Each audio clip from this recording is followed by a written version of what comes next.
É com muita alegria e satisfação que estamos aqui para louvar o nome do Senhor, glorificar o nome do Senhor e também deixar a vocês uma palavra de Deus, tá? Uma palavra de Deus. Romanos 3,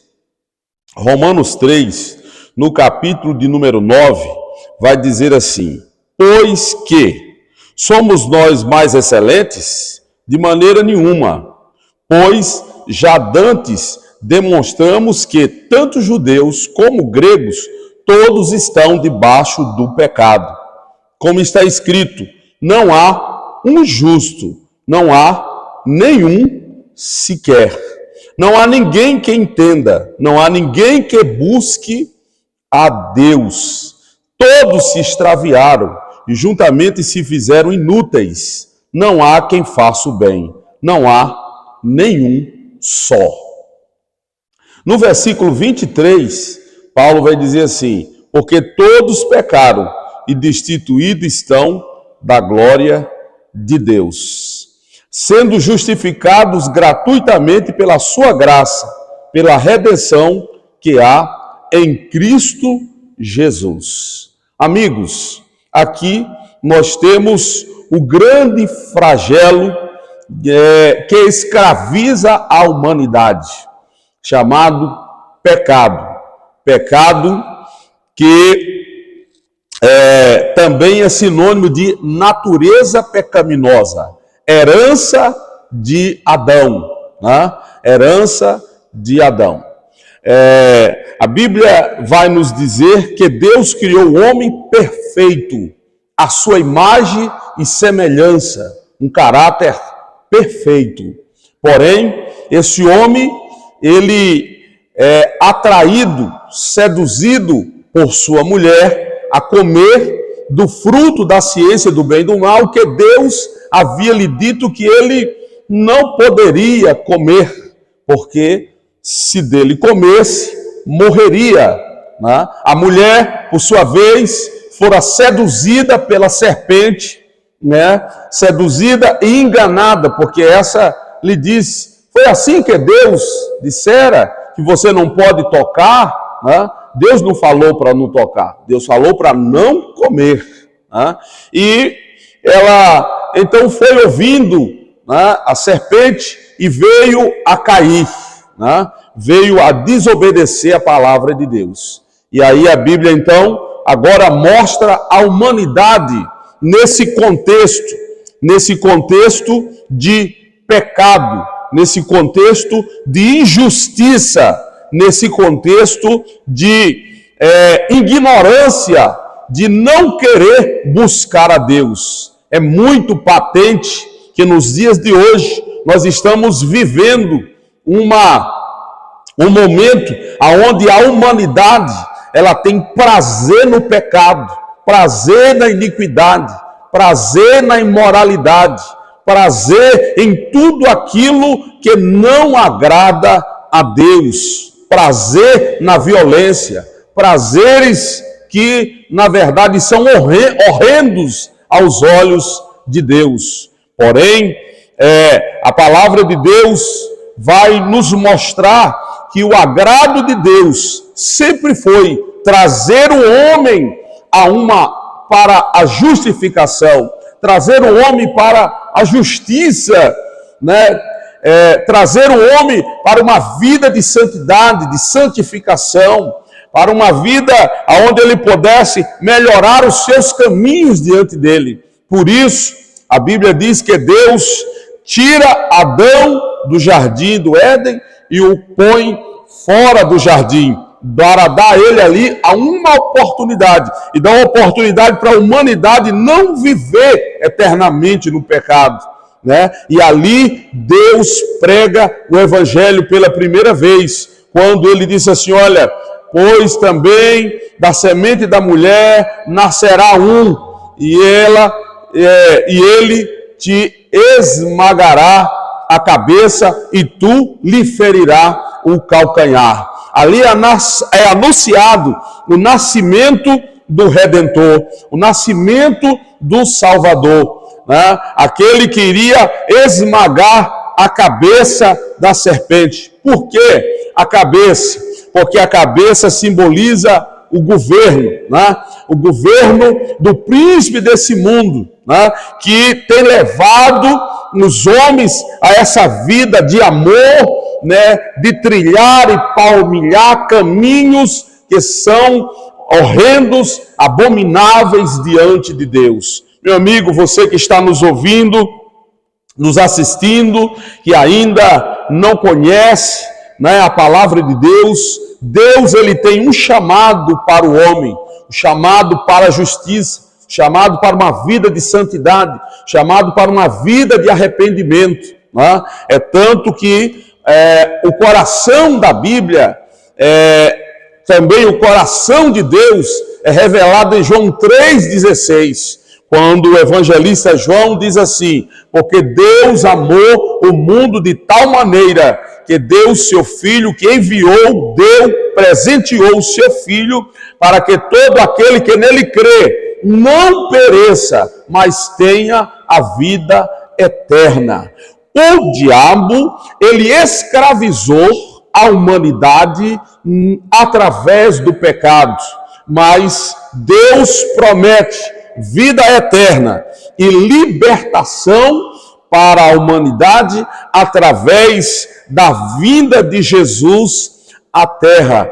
Então, o Senhor Jesus, ele vem para manifestar o amor de Deus, a graça de Deus. E aí, então, a Bíblia, ela vai nos mostrar que o Senhor Jesus, ele é, na verdade, a graça de Deus encarnada, a revelação de Deus para a humanidade, para salvar a humanidade dos seus pecados. Por isso mesmo, está escrito que o Senhor Jesus, quando ele encontra com Nicodemos, ele diz assim: desce depressa, Nicodemos, porque hoje me convém pousar na sua casa. E aí quando ele chega na casa de Nicodemos, ele diz, porque esse também é um filho de Abraão. E aí Lucas termina aquela narrativa dizendo: porque o Filho do Homem veio buscar e salvar todo aquele que se havia perdido, numa vida de perdição, numa vida de desobediência, numa vida, às vezes, até de sucesso, socialmente falando, porque Zaqueu era um homem bem-sucedido socialmente falando, mas o sucesso dele advinha de uma vida, né, de erros, de pecados, de negócios escusos, de negócios, né, ocultos, para poder exatamente defraudar os seus semelhantes. Mas quando ele conversa com Jesus, ele entende que a verdadeira felicidade não está só em ter bens materiais, mas em ter também a graça de Deus, porque a graça de Deus, ela neutraliza a força do pecado, o poder do pecado. É tanto que o apóstolo Paulo vai dizer que aonde o pecado abundou, a graça superabundou. Louvado seja o nome de Jesus. Então Jesus é a maior revelação de graça de Deus, exatamente para trazer o homem a esse caminho de justiça, a esse caminho que agrada a Deus, a esse caminho que leva o homem de volta ao paraíso. Por isso mesmo, o Senhor Jesus vai dizer em João, capítulo 14, versículo 6, eu sou o caminho, a verdade e a vida. Ninguém vem ao Pai senão através de mim, disse o Senhor Jesus. Quando Satanás induziu Eva a comer do fruto da ciência do bem e do mal, e Eva induz Adão a desobedecer a Deus, Deus é obrigado, por causa da sua justiça, tirar eles daquele ambiente de paz, de alegria e felicidade e colocá-los fora, né? Até mesmo para proteger eles, e coloca anjos querubins com espada flamejante para guardar o caminho que dava acesso à árvore da vida. Ou seja, ele perdeu a oportunidade de ter acesso à árvore da vida por causa da árvore da ciência do bem e do mal. Isso nos mostra também, o poder das nossas escolhas, o poder do livre-arbítrio, o poder do desejo, porque muitas das vezes é isso daqui, o homem ele está com a cabeça enferma, o governo do seu corpo, o governo das suas emoções, o governo da sua razão, o seu livre-arbítrio, ele está enfermo, ele já não tem domínio próprio, mesmo querendo fazer o bem, ele não consegue fazer o bem, ele acaba fazendo mal, mas Jesus, ele vem para dar a possibilidade ao homem de novamente adquirir poder de restauração, poder de cura, poder de ter vida. É tanto que o evangelista João, no capítulo 1, no versículo 11 e 12, ele vai dizer assim: veio para o que era seus, mas os seus não receberam, não creram nele, mas a todos quanto receberam, foi-lhe dados o poder de serem feitos filhos de Deus. Então esse texto mostra o pecado de rejeitar a graça de Deus, o pecado de rejeitar Jesus, o pecado de não acreditar na esperança, na solução proposta por Deus para salvar a humanidade. Porque Jesus não é só um cara bom, um revolucionário, um líder espiritual, um líder religioso. Não, Jesus é o caminho, Jesus é a porta, Jesus é a revelação da graça de Deus, Jesus é a revelação da sabedoria, Jesus é a revelação da felicidade para a vida daquele que crê. Porque se você crê, você será salvo. Porque se você crê, o poder da graça anula o poder do pecado. Porque se você crê, aleluia, você recebe poder para ter a sua vida restaurada, para ter a sua consciência purificada, para poder ter a sua mente restaurada. Porque o apóstolo Paulo diz: porque já não vivo mais eu, mas Cristo vive em mim, e a vida que vivo agora, vivo pela fé no Filho de Deus. É esse poder que eu estou falando, o poder de ter vida, o poder de ter alegria, o poder de ter liberdade.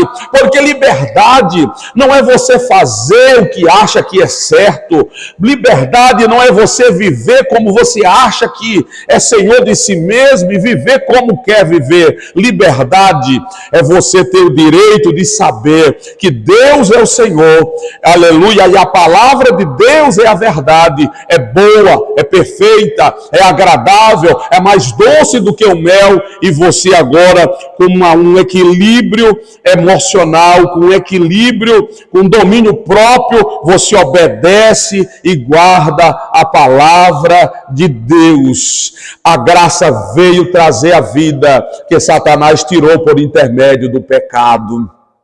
Por isso mesmo, Paulo vai dizer: o salário do pecado é a morte, mas o dom gratuito de Deus é a vida eterna por Jesus Cristo, o nosso Senhor. E esse texto de Romanos, Paulo ele vai dizer que todos estão debaixo do pecado. Não adianta, os judeus, que era uma nação religiosa, uma nação tirada do Egito, que recebeu a revelação dos mandamentos de Deus, que foi guiada por Moisés, judeus que foram orientados pelos profetas, mas estavam todos debaixo do pecado, porque todos pecaram. E os gentios e os gregos também, todos encerrados debaixo do pecado. E ele é categórico ao dizer: todos, porque todos pecaram e destituídos estão da glória de Deus. O apóstolo João, lá em 1 João, vai dizer assim, que se nós dissermos que não temos pecado, nos fazemos mentirosos, porque todos pecaram, todos temos pecado, temos uma natureza pecaminosa, e a Bíblia é uma doutrina infalível. Todas as doutrinas são infalíveis, mas a doutrina do pecado, a Bíblia é infalível. gospel, pecado que já não se prega, não é pregado em muitas igrejas, pecado que não se anuncia mais nas mídias, nos programas de televisão, porque muitas das vezes não dá ibope, mas você é um pecador, eu sou pecador, nós precisamos de Deus, né? E a Bíblia vai colocar aqui que a humanidade hoje tem cometido esse pecado, o pecado da ignorância de achar que não é pecador, o pecado da ignorância de não reconhecer Jesus, o pecado da ignorância de achar que não precisa buscar Deus, que não depende de Deus, o pecado da ignorância de achar que não existe Deus, o pecado da ignorância de achar que não precisa de Deus, né? Você depende de Deus, você é criatura, por maior que você seja, por maior que sejam os seus recursos econômicos, por maior que seja a sua conta bancária, por maior que seja, né, o teu salário, nós precisamos de Deus, você precisa de Deus, porque sem Deus nós nada podemos fazer. Todos pecaram, não há um justo sequer, não há ninguém que busque a justiça, não há ninguém que entenda, não há ninguém que tenha uma mente para entender o pecado, né? Não há uma mente para entender que o homem precisa buscar Deus. Todos se extraviaram, todos se desviaram, né? Não há ninguém que busque a Deus e juntamente se fizeram inúteis, porque não há quem faça o bem, nenhum só. É essa situação de apostasia que o Espírito Santo revela, não é, para Paulo na humanidade. É por isso, é por essa razão que Jesus vem, e Jesus vem, né, sem pecado. Jesus não pecou. A Bíblia diz que ele não pecou nem em palavras, nem em obras, e ele se faz, né? Ele se faz oferta, ele foi ofertado pelos nossos pecados. O escritor aos Hebreus, no capítulo de número 9, ele vai dizer assim: porque nos convinha tal sumo sacerdote, santo, inocente, imaculado, separado dos pecadores, feito mais sublime do que os céus, né? Porque Jesus, ele é mais glorioso do que os céus. É esse sumo sacerdote, é esse Cordeiro de Deus, é o enviado de Deus que veio para te salvar, para te justificar, para trazer paz à tua consciência, para trazer paz ao teu entendimento, para abrir o esclarecimento da mente humana, para que o homem possa entender que sem Deus ele está condenado, sem Deus ele é escravo do pecado, escravo de Satanás. Mas se ele crê em Jesus, ele já não está condenado, ele recebe a graça de Deus. Por isso que Paulo também vai dizer em Efésios capítulo 2, versículo de número 8 e 9, porque pela graça sois salvos, mediante a fé. Isso não vem de vós, é dom de Deus, é presente de Deus, é Deus que dá, a graça de Deus é um presente de Deus. Por isso que João disse que o Filho foi dado por Deus, né? É um presente de Deus, é essa graça aqui da qual João está também falando, né? E nós sabemos que nós não temos outro caminho para voltar ao paraíso, outro caminho. Jesus é esse caminho. Caminho de quê? Caminho, aleluia, basicamente, para mim terminar, né? Quando Jesus disse, eu sou o caminho, a verdade e a vida, ele vai concluir aqui, né? É o caminho que leva o homem ao conhecimento, né, do pecado. Esse homem reconhece que é pecador em Jesus, E aí então ele clama pela misericórdia de Deus. E os homens não vão para o inferno porque são pecadores. Eles vão para o inferno porque eles rejeitam o presente de Deus para ser salvo. Eles rejeitam a vida oferecida por Deus através do Evangelho. Eles rejeitam o perdão, deixando de se arrepender. Meu amigo, é tempo de arrependimento, é tempo de avivamento, é tempo de abraçar Jesus, é tempo de receber a graça, é tempo de receber o Senhor, é tempo de receber vida eterna. Enquanto há tempo, nós podemos nos arrepender. Eu sou o caminho, a verdade e a vida. Ninguém veio ao Pai a não ser por mim. Ninguém, nem os judeus que eram religiosos, nem os gregos que eram sábios, nem nós nos dias de hoje, ninguém vai a Deus a não ser por intermédio de Jesus. Não há outro. Atos dos Apóstolos, capítulo 4, versículo 12, Pedro vai dizer assim: em nenhum outro nome, né, há salvação, em nenhum outro nome há.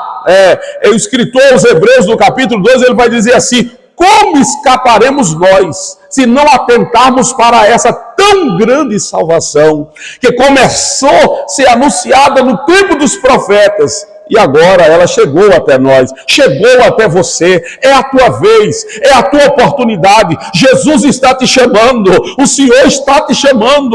O Senhor tem um pacote de redenção para a sua vida. O Senhor tem salvação, o Senhor tem cura, o Senhor tem libertação de vícios. Muitas pessoas vivem oprimidas pelos vícios, sabendo hoje, até mesmo a mídia secular, que não conhece, desconhece, faz vista grossa da fé, da espiritualidade, está aí anunciando que os vícios não é uma coisa boa para o ser humano, mata, destrói, mas não tem o remédio, porque o ser humano às vezes não consegue sair do poço, da lama do vício, mas o Senhor Jesus pode. Ele é o caminho, Ele é a verdade, Ele é a vida, né? E o Senhor Jesus, Ele é o caminho que traz perdão para o homem. Traz perdão para o homem. A Bíblia diz que quando Jesus estava na cruz do Calvário para efetivar, né, sancionar, concluir a salvação da humanidade, a salvação dos pecadores, sendo ali flagelado pelos próprios pecadores, né? E talvez por uma nação que era símbolo da iniquidade e da injustiça, o Império Romano, a nação romana, os romanos estavam ali crucificando com leniência, com, digamos assim, autorização dos judeus. Jesus, ele vai ali na cruz proferir 7 palavras. 7 palavras. A primeira palavra que Jesus proferiu foi às 9 horas da manhã. Às 9 horas da manhã, o Senhor Jesus, ele proferiu a primeira palavra. Na verdade, o Evangelho diz que ao meio-dia, é porque quando faz a transliteração, meio-dia na contagem da hora deles, né, dá 9 horas da manhã na nossa hora, né? Jesus, ele vai dizer assim: Pai, perdoa-lhes, porque eles não sabem o que faz. Evangelho de Lucas, capítulo 23, versículo 34. Pai, perdoa-lhes, porque eles não sabem o que faz. Ele é o Cordeiro de Deus que tira o pecado do mundo, é João 1, 29. E quando ele está na cruz, morrendo, a primeira intercessão, a primeira palavra é uma palavra de intercessão, é uma palavra de oração. Ele pede a Deus para perdoar os malfeitores que estão lhe crucificando. É uma palavra de perdão. Porque é o que Jesus veio fazer, trazer perdão, trazer alívio para a nossa alma, para a nossa consciência. Jesus, ele libera perdão para a sua vida, para a sua alma, de maneira que Satanás, o acusador, né, da nossa consciência, o acusador do homem diante de Deus, Apocalipse capítulo 12, a Bíblia vai mostrar que Satanás, ele entra na presença de Deus para acusar, né, as pessoas, os seres humanos, até mesmo os cristãos, né? Mas Jesus, ele é o caminho, ele é a verdade e ele é a vida, porque ele veio exatamente para justificar, declarar o homem justo, declarar o homem perdoado, né? Declarar o homem perdoado, e aquele intercede pelo perdão, né? Pelo perdão da raça humana, ele pede perdão a Deus, né? E é exatamente isso. Jesus poderia estar ali irado, Jesus poderia lançar palavras de maldição, Jesus poderia imputar, né? Jesus poderia ali lançar sobre eles ali condenação, mas Jesus, quando ele abre a boca, ele contraria exatamente o que o diabo às vezes quer, né? O diabo talvez pensasse assim, quando ele abrir a boca, ele vai condenar toda a humanidade, mas Jesus, cheio de amor, né? Ele diz: Pai, perdoa-lhes, porque eles não sabem o que fazem. É por ignorância. É o que Paulo está dizendo lá no capítulo 3. Não há quem faça o bem, não há quem entenda, não tem razão. O homem não tem, mente o suficiente para de si mesmo entender o flagelo, a condenação, o peso que é viver em pecado, viver em desobediência, viver longe da palavra de Deus. Mas Jesus, ele vem para transformar a mente do homem, dar uma nova mente, porque o Evangelho transforma a nossa maneira de pensar, transforma a nossa mente, transforma a nossa visão, nos dá olhos espirituais. E a primeira coisa que o Espírito Santo faz é convencer o homem do pecado. Só o Espírito Santo pode fazer isso, convencer o homem do pecado, abrir os olhos espirituais dele para ele ver o pecado, para ele ver o mal que o pecado faz contra o próprio homem, contra Deus, contra a família, contra todo o ecossistema, o globo terrestre, porque a Bíblia diz que o pecado trouxe enfermidade para toda a natureza, né? Toda a natureza humana, os seres humanos, os animais, a terra por inteiro, a natureza por inteira está enferma e clama pelo dia da redenção. Mas às vezes o homem não sabe reconhecer que Jesus já está voltando, o tempo da graça está terminando, a porta da salvação está se fechando. Meu amigo, aproveite essa oportunidade, procure a igreja mais próxima de sua casa, dobre o seu joelho agora e peça perdão, faça um momento de confissão, peça a Deus perdão, porque Deus, ele está disposto a te abraçar, disposto a andar contigo, disposto a ter comunhão contigo, disposto a derramar graça, né? Jesus, ele é o caminho que conduz o homem ao perdão, à justiça de Deus, à comunhão com Deus e à graça de Deus, o favor imerecido. A salvação não é pelas obras, salvação não é pelas obras, a salvação é pela graça. Se você crê em Jesus, ele te salva sem você precisar ter obra nenhuma. A obra vem depois, porque agora que eu tenho a minha mente transformada, eu entendo que o pecado é altamente ofensivo e corrosivo contra o projeto de Deus para a humanidade. Eu vou evitar a vida de pecado, eu vou lutar para mim viver com Deus e andar com Deus, ter comunhão com Deus, ter comunhão com o ser humano, ter comunhão com a natureza, não destruir a natureza, não destruir a obra de Deus, né? Então, Jesus, ele é o caminho que traz essa verdade. Na segunda verdade aqui que nós vemos que Jesus, além da palavra do perdão, porque primeira coisa, qual é o primeiro problema? É o pecado. Então Jesus, ele clama por perdão, ele já libera aqui, resolve o primeiro problema. Pai, perdoa. Pai, perdoa. Ele, como sumo sacerdote, ele, como Cordeiro de Deus que tira o pecado do mundo, ele já resolve o primeiro problema. E qual é o segundo problema? O segundo problema é levar o homem de volta ao patamar que ele tinha antes do pecado, porque Deus em Cristo não só perdoa o homem, leva o homem ao patamar que ele tinha antes do pecado. É a segunda palavra que Jesus vai dizer. Segunda palavra que Jesus vai dizer para o ladrão, né? O ladrão que reconhece Jesus como Filho de Deus, no versículo de número 42, né? Ele vai dizer assim: Senhor, lembra-te de mim quando entrares no teu reino. Ele reconhece que Jesus é o Rei, o governante de Deus, Jesus é Senhor, né? Ele se arrepende dos seus pecados e ele disse assim: lembra-te de mim quando entrares no